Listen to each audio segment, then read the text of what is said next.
નમસ્કાર વિદ્યાર્થી મિત્રો, કેમ છો? બધા મજામાં ને? હવે ગણિતની અંદર આપણે નવું ચેપ્ટર શરૂ કરવા જઈ રહ્યા છીએ. આપણે ત્રિકોણ ભૂમિતિમાં પૂરું થઈ ગયું છે. હવે એની જ અંદર આવે છે ભૂમિતિની અંદર વર્તુળ. તો વર્તુળ એટલે શું? તો આપને ખબર જ છે કે વર્તુળ એટલે ગોળ થાય. આપણે એને ગોળ સમજીએ છીએ, પણ ગણિતની ભાષામાં જોઈએ તો વર્તુળ એટલે કે કોઈ એક નિશ્ચિત બિંદુથી સમાન અંતરે આવેલા તમામ બિંદુઓના સમૂહને વર્તુળ કહે છે. હવે તમને અહીંયા આપેલું છે વર્તુળ. તો વર્તુળ કઈ રીતે? તો તમને વ્યાખ્યા આપેલી છે કે કોઈ એક નિશ્ચિત બિંદુ. તો અહીંયા આપેલું છે આ એક તમારું બિંદુ છે. અહીંયા તમને આ સમજ માટે આપેલું છે આ એક બિંદુ છે. એ બિંદુથી સમાન એટલે કે એક સરખા અંતરે બધી બાજુ તમારું અંતર કેવું થશે? એક સરખું સમાન અંતરે આવેલા તમામ બિંદુઓના સમૂહને વર્તુળ કહે છે. હવે વર્તુળ દોરવું હોય તો એના માટે પરિકરનો ઉપયોગ થાય છે. આપને ખબર છે, આપણે જાતે પણ દોરતા હોય છે, પણ આની અંદર ગણિતમાં જોઈએ વર્તુળ તો આપણે પરિકરની મદદથી જ વર્તુળ દોરવાનું છે.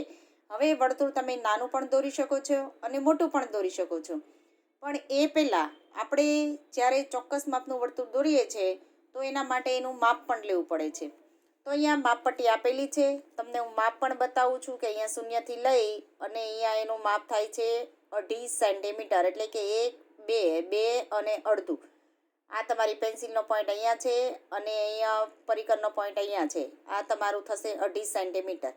હવે જ્યારે વર્તુળ દોરો છો ત્યારે આ જે પરિકરનો પોઈન્ટ છે એ તમારો અહીંયા બરોબર મધ્યમાં આવવો જોઈએ. મેં દોરેલું છે એટલા માટે મેં એના પર મૂકેલું, પણ તમે જ્યારે મૂકો છો ત્યારે એ પોઈન્ટ જ્યાં મૂકો છો એની ફરતે તમારે વર્તુળ દોરવાનું છે. આવી રીતે આ વર્તુળ દોરાઈ ગયું એટલે તમારો જે પોઈન્ટ છે ત્યાં પેન્સિલથી ટપકું કરી દેવાનું છે અહીંયા મધ્યમાં. આ તમારું થશે કેન્દ્ર બિંદુ. શું કહેવાશે? કેન્દ્ર બિંદુ. હવે વ્યાખ્યા જોઈએ તો કે કોઈ એક નિશ્ચિત બિંદુ, અહીંયા નિશ્ચિત બિંદુ આપેલું છે, એ બિંદુથી સમાન અંતરે, આ બિંદુથી સમાન અંતરે એટલે કે આપણે વર્તુળ દોરી દીધું છે ને અહીંયા મેં તમને સમજ માટે નાની આકૃતિ દોરી છે જે ટપકા દોરેલા છે. આ જે ટપકા દોરેલા છે એનું ને એનું અંતર એક સમાન છે, એટલે કે બધું એક સરખું અંતર છે. અહીંયાથી અહીંયા કોઈ પણ અંતર માપશો એક સરખું અંતર કહેવાય છે. આ સમાન અંતરે આવેલા તમામ બિંદુઓને વર્તુળ કહે છે. હવે આ જે છે એ તમારું કોઈ એક નિશ્ચિત બિંદુ છે અને એને કેન્દ્ર બિંદુ પણ કહેવામાં આવે છે. કેન્દ્ર બિંદુ એટલે શું? તો વર્તુળના મધ્યમાં આવેલા બિંદુને વર્તુળનું કેન્દ્ર બિંદુ કહે છે. મધ્યમાં એટલે કે વચ્ચે. તો આ વચ્ચે આવેલા બિંદુને વર્તુળનું કેન્દ્ર બિંદુ કહે છે. અહીં બિંદુ પી એ વર્તુળનું કેન્દ્ર બિંદુ છે. આ તમારી એક વ્યાખ્યા થઈ. હવે છે આપણે ત્રિજ્યા. તો ત્રિજ્યા એટલે શું? કે જે રેખાખંડનું એક અંત્ય બિંદુ વર્તુળનું કેન્દ્ર હોય અને બીજું અંત્ય બિંદુ વર્તુળ પર હોય તેવા રેખાખંડને વર્તુળની ત્રિજ્યા કહે છે. અહીંયા તમને આકૃતિ દોરેલી છે. આ છે વર્તુળનું કેન્દ્ર બિંદુ, એને અંત્ય બિંદુ પણ કહેવામાં આવે છે. હવે આ જે આપેલું છે એ વર્તુળ આપેલું છે. તો અહીંયા શું કહેવામાં આવ્યું કે જે રેખાખંડનું એક અંત્ય બિંદુ વર્તુળનું કેન્દ્ર હોય, એટલે કે તમને અહીંયા કેન્દ્ર બિંદુ આપેલું છે, આ રેખાખંડ આપેલો છે, એ રેખાખંડનું એક બિંદુ વર્તુળનું કેન્દ્ર હોય, એટલે કે આ બિંદુ વર્તુળનું કેન્દ્ર છે, અને બીજું અંત્ય બિંદુ વર્તુળ પર હોય, એટલે કે આ રેખાખંડનું બીજું બિંદુ છે એ ક્યાં છે? વર્તુળ પર. આ વર્તુળ દોરેલો છે એના પર આપેલો છે. અહીંયાથી અહીંયા જે છે એ આખો તમારો રેખાખંડ બંધેલો છે, એટલે કે રેખાખંડ એ અને બી. આને ત્રિજ્યા કહેવામાં આવે છે. શું કહેવાય છે? ત્રિજ્યા. હવે સમજ માટે જોઈએ કે રેખાખંડનું એક અંત્ય બિંદુ વર્તુળનું કેન્દ્ર છે અને બીજું બિંદુ છે એ બી એ વર્તુળ પર છે. હવે જોઈએ કે માટે એ થી બી સુધીનું અંતર, આપણે જોઈએ કે એ થી બી સુધીનું અંતર એ ત્રિજ્યા કહેવાય છે. આ કેન્દ્ર બિંદુથી લઈને વર્તુળના બિંદુ સુધીનું જે રેખાખંડ છે એને ત્રિજ્યા કહેવામાં આવે છે. વિદ્યાર્થી મિત્રો ખાસ સાંભળજો અને સમજજો. આ જે તમે અત્યારે બિંદુના ટોપિક બધા સમજી જશો તો પાછળ તમને એના દાખલા અને એની વ્યાખ્યા પણ આવડી જશે. હવે આ છે એ એની ત્રિજ્યા કહેવામાં આવે છે. હવે ત્રિજ્યા એ વ્યાસ કરતાં અડધી હોય છે. હવે તમને એમ થશે કે વ્યાસ એટલે શું, તો આપણે વ્યાસની વ્યાખ્યા પણ આના પછી આપણે શીખીએ છીએ. અત્યારે આ ત્રિજ્યા શીખી છે, વ્યાસ કરતાં અડધી એટલે કે આ જે બિંદુ છે એ કેન્દ્રમાંથી પસાર થાય છે અને એ સીધી રેખા અહીંયા બીજા વર્તુળના પર આવે છે ત્યારે એને એનો વ્યાસ કહેવામાં આવે છે. આપણે હમણાં પાછળના ટોપિકમાં જોઈએ એને. એ વ્યાસ છે એના કરતાં ત્રિજ્યા કેવી હોય છે, અડધી.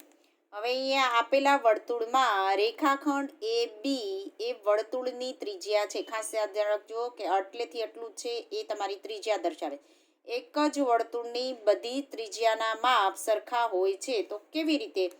હવે અહીંયા તમને આપેલું છે રેખાખંડ એ બી. હવે હું બીજું અહીંયા પણ આવી રીતના દોરું, તમને પેન્સિલથી દોરીને બતાવું છું કે કઈ રીતના થાય છે. તો આ એક રેખાખંડ એ બી આપેલું છે. હવે અહીંયાથી જ હું ફરી વખત આવી રીતના આમ દોરું છું. આ બીજી અહીંયા પણ દોરું છું, ત્રીજી અહીંયા પણ દોરું છું. આ જે બધી છે કેન્દ્રમાંથી પસાર થાય છે એ બધી જ ત્રિજ્યાના માપ એક સરખા હોય છે. હવે જોઈએ વ્યાસ. તો વર્તુળના કેન્દ્રમાંથી પસાર થતો હોય અને જેના બંને અંત્ય બિંદુઓ વર્તુળ પર હોય તેવા રેખાખંડને વર્તુળનો વ્યાસ કહે છે. અહીંયા વ્યાસ આપેલો છે. આ જે છે એ તમારું કેન્દ્ર બિંદુ છે. આમાંથી સીધી રેખા કેન્દ્રમાંથી પસાર થાય છે અને બંને જો વર્તુળના કેન્દ્રમાંથી પસાર થતો હોય અને જેના બંને અંત્યબિંદુઓ આ જે આપેલા છે એ અંત્યબિંદુ, આ બંને અંત્યબિંદુઓ ક્યાં આવેલા છે તો કે વર્તુળ પર. ક્યાં આવેલા છે? વર્તુળ પર. તો જેના બંને બિંદુ અંત્યબિંદુ વર્તુળ પર હોય અને કેન્દ્રમાંથી પસાર થતો હોય તેવા રેખાખંડને વર્તુળનો વ્યાસ કહે છે. હવે અહીંયા બિંદુ એ અને બિંદુ બી બંને ક્યાં છે? વર્તુળ પર છે. આ બિંદુ એ અને બિંદુ બી એ બંને વર્તુળ પર છે અને વચ્ચે પી તમારું કેન્દ્ર બિંદુ આપેલું છે. એમાંથી આ રેખાખંડ પસાર થાય છે અને જે કેન્દ્રમાંથી પસાર થતો હોય એને વ્યાસ કહેવામાં આવે છે. માટે જોઈએ આપણે એ અને બે એ સુધીનું અંતર બંને તેનો વ્યાસ છે. વ્યાસનું અંતર ત્રિજ્યા કરતાં ડબલ અથવા તો બમણું હોય છે. આટલેથી આટલે સુધી આપણે ત્રિજ્યા જોઈતી.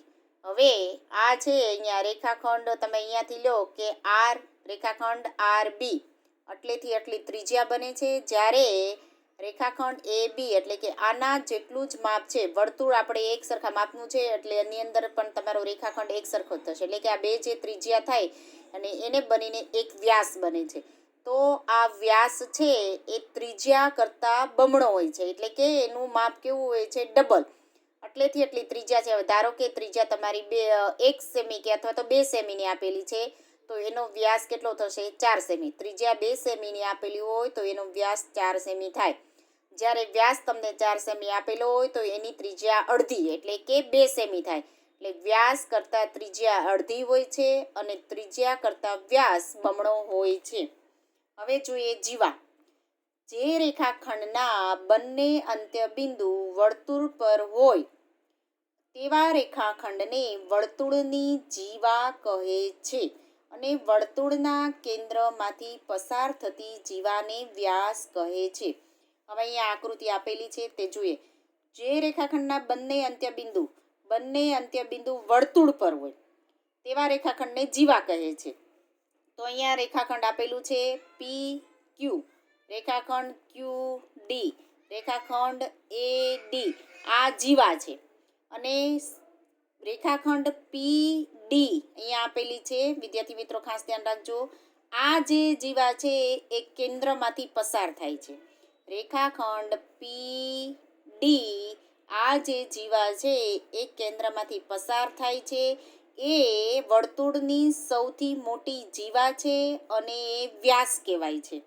આ જીવાને વ્યાસ કહેવાય છે અને એ સૌથી મોટામાં મોટી જીવા કહેવાશે કેમ કે એ કેન્દ્રમાંથી પસાર થાય છે.